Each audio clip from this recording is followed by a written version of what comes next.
Mexicanos, bienvenidos a una bioinformación. El día de hoy, viernes 28 de febrero, qué humillación se ha llevado el presidente de Ucrania, Volodymyr Zelensky, en Washington, en esta reunión, en este encuentro fulminante, humillante para el Estado, para el país ucraniano, en casa ajena, o mejor dicho, en la famosa oficina oval en la Casa Blanca.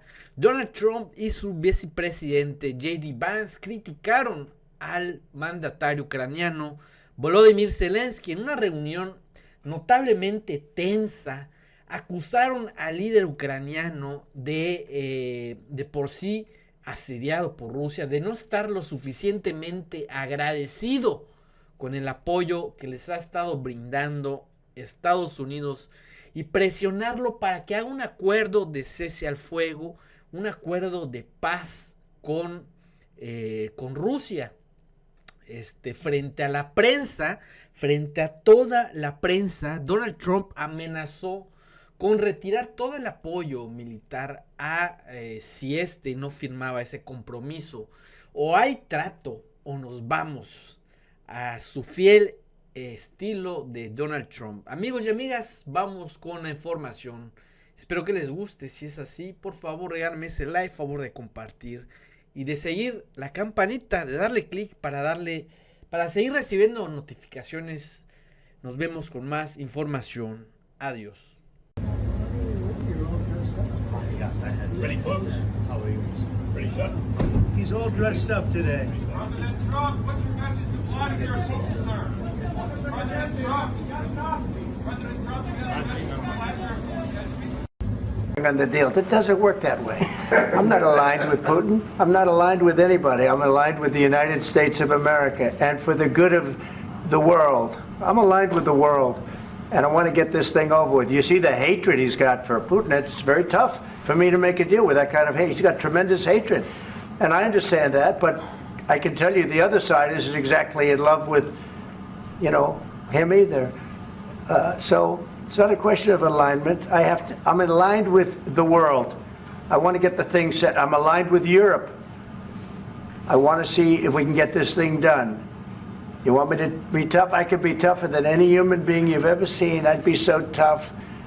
But you're never going to get a deal that way, so that's the way it goes. All right, one more question. Hey, I want to respond to this. So look, for 4 years in the United States of America, we had a president who stood up at press conferences and talked tough about Vladimir Putin, and then Putin invaded Ukraine and destroyed a significant chunk of the country.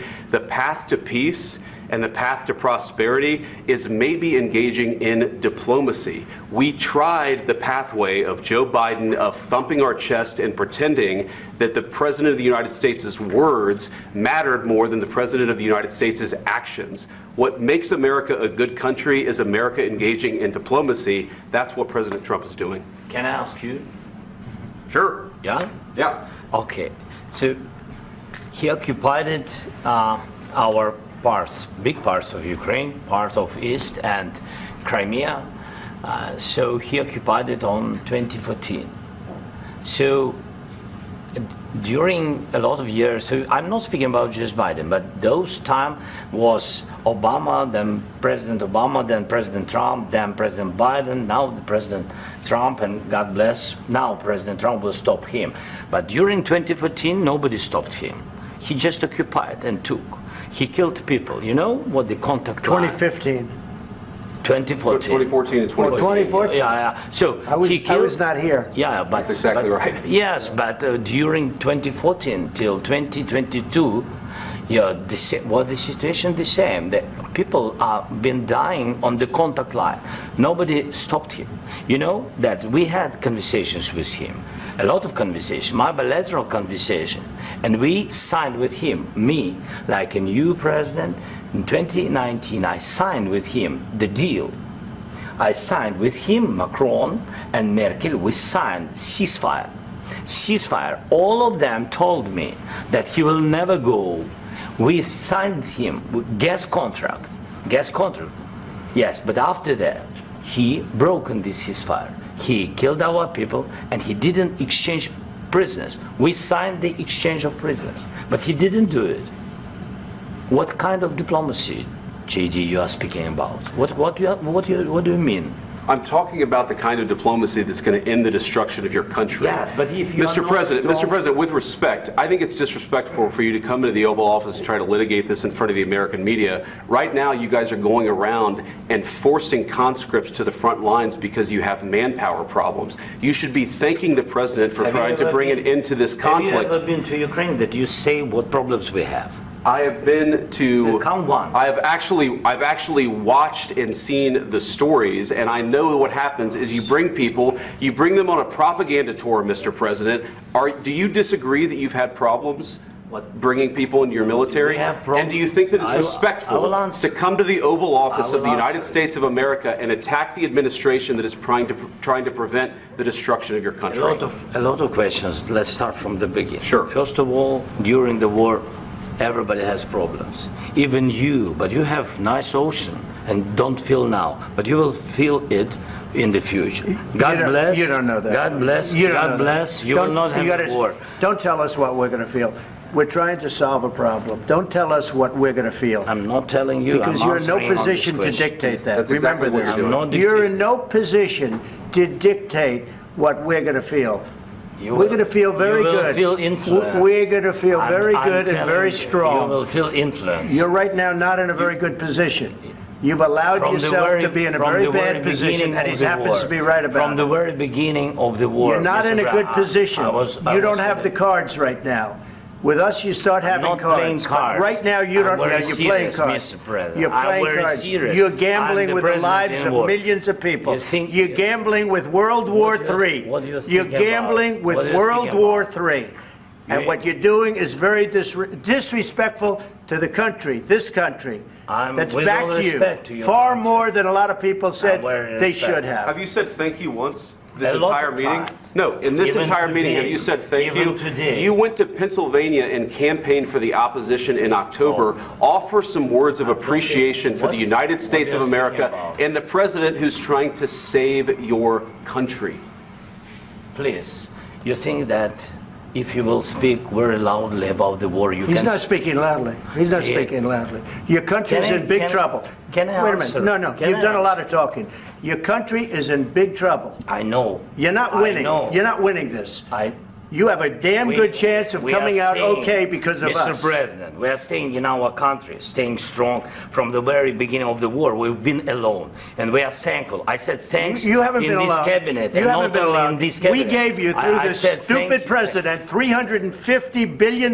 You voted we gave for you your military equipment, and your men are brave, but they had to use our military. What about if you didn't have our military equipment, if you didn't have our military equipment, this war would have been over in 2 weeks. In 3 days, I heard it from Putin. In 3 days. This is something maybe new. Less. In 2 weeks. Of course, yes. It's going to be a very hard thing to do business like this. I tell you. Just say thank you. I said a lot of except that there are disagreements, and let's go litigate those disagreements rather than trying to fight it out in the American media when you're wrong. We know that you're wrong. But you see, I think it's good for the American people to see what's going on. I understand, sir. I think it's very important. That's why I kept this going so long. You have to be thankful. You don't have the cards. Thankful. You're buried there. Your people are dying. You're running low on soldiers. Listen, you're running low on soldiers. It would be a damn good thing. And then you tell us, I don't want a ceasefire. I don't want a ceasefire. I want to go and I want this. Look. If you could get a ceasefire right now, I tell you, you take it so the bullets stop flying and your men stop getting killed. Of course, we want to stop the war. But you're saying you don't want a ceasefire. But I said to you, I want a ceasefire. With guarantees. Because you'll get a ceasefire faster than an agreement. Ask our people about ceasefire, what they think. That wasn't with me. For you that wasn't with me. That was with a guy named Biden, who was not a smart person. That was with Obama. It was your president. Excuse me. That was with Obama, who gave you sheets, and I gave you javelins. Yes. I gave you the javelins to take out all those tanks. Obama gave you sheets. In fact, the statement is Obama gave sheets and Trump gave javelins. You got to be more thankful, because let me tell you, you don't have the cards. With us, you have the cards. But without us, you don't have any cards. One more question to Mr. Vice President. I'm sorry, It'll be here. a tough deal to make because the attitudes have to change. What if Russia breaks ceasefire? What if Russia breaks peace talks? What do you do then? I understand that it's a heated conversation right now. What are you saying? She's asking, what if Russia breaks the ceasefire? What if anything? What if a bomb drops on your head right now? But they have Okay? weapons to What if they fire. broke it? I don't know. They broke it with Biden because Biden, they didn't respect him. They didn't respect Obama. They respect me. But all- Let me tell you, Putin went through a hell of a lot with me. He went through a phony witch hunt where they used him and Russia. Russia. You ever hear of that deal? That was a phony Hunter Biden, Joe Biden scam. Hillary Clinton, Shifty Adam Schiff. It was a Democrat scam. And he had to go through that. And he did go through it. We didn't end up in a war. And he went through it. He was accused of all that stuff. He had nothing to do with it. It came out of Hunter Biden's bathroom. It came out of Hunter Biden's bedroom. It was disgusting. And then they said, oh, the laptop from hell was made by Russia. The 51 agents. The whole thing was a scam. And he had to put up with that. He was being accused of all that stuff. All I can say is this. He might have broken deals with Obama and Bush, and he might have broken them with Biden. He did, maybe. Maybe he didn't. I don't know what happened. But he didn't break them with me. He wants to make a deal. I don't know if you can make a deal. The problem is, I've empowered you to be a tough guy. And I don't think you'd be a tough guy without the United States. And your people are very brave. But you're either going to make a deal or we're out. And if we're out, you'll fight it out. I don't think it's going to be pretty, but you'll fight it out. But you don't have the cards. But once we sign that deal, you're in a much better position. But you're not acting at all thankful. And that's not a nice thing. I'll be honest, that's not a nice thing.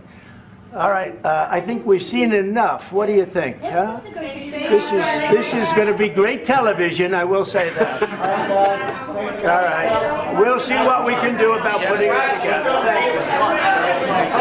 Guys, let's go. Guys, come on, let's go. We'll see. I don't know. All right, guys. Guys, come on. Please. Hey, come on. Let's go. Guys, come on. Let's move, please.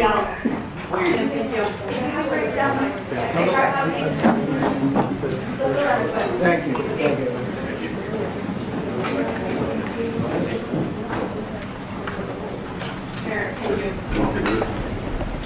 Bueno, pues aquí tenéis la